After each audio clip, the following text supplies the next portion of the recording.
My spiritual journey, my stupidity, years welcome.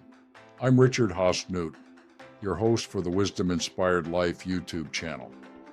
In this series, I share personal stories from my spiritual journey, which began with a lack of understanding of spirituality and God. Today, spirituality is the most important aspect of my life, and I have a deep love for God.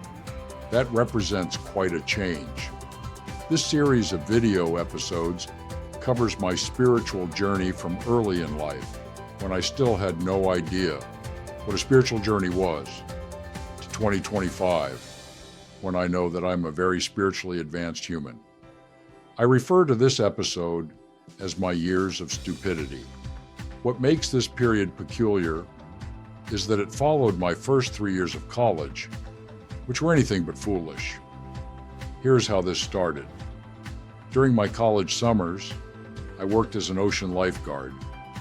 In my third year on the job, I met a woman I later proposed to and married just before my senior year of college began. I could not have been less prepared for marriage. The first year was a disaster, and by our first anniversary, we were ready to divorce.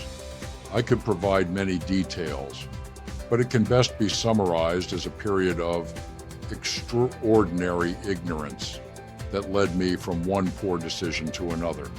We both shared responsibility, but I take the majority of that responsibility on myself.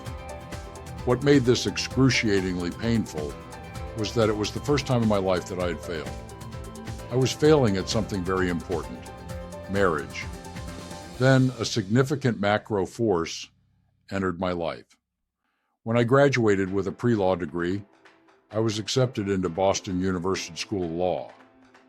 At the time of my acceptance, the Vietnam War was ongoing, and graduate students were granted an unlimited deferment. This changed during my first week of classes, when the deferment was reduced to only 2 years, while I was enrolled in a 3-year curriculum.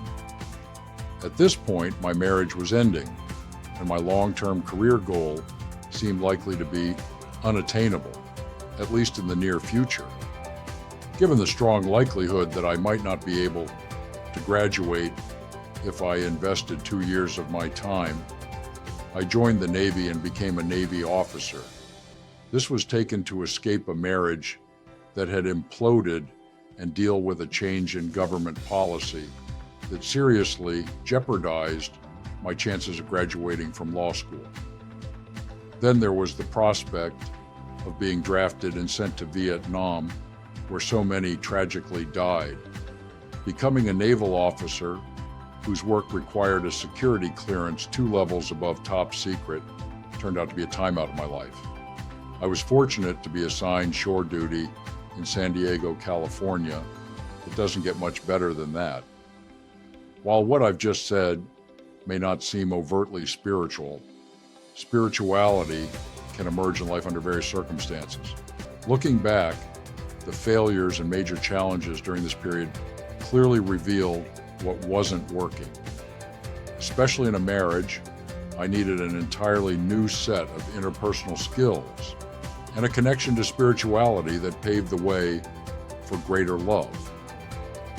It was not God's plan for me to become a lawyer, and for that, I am thankful. Despite losing a significant vision of my professional future, I felt strangely at peace with the situation. Looking back, I now realize that not being fixed on one professional path kept me open to options I had never considered. As you will see in later episodes, this openness to possibilities paid off handsomely for the rest of my life. I was very receptive when new doors opened for me. I hope this has been helpful for you. Thank you very much for listening, and I look forward to reconnecting with you soon.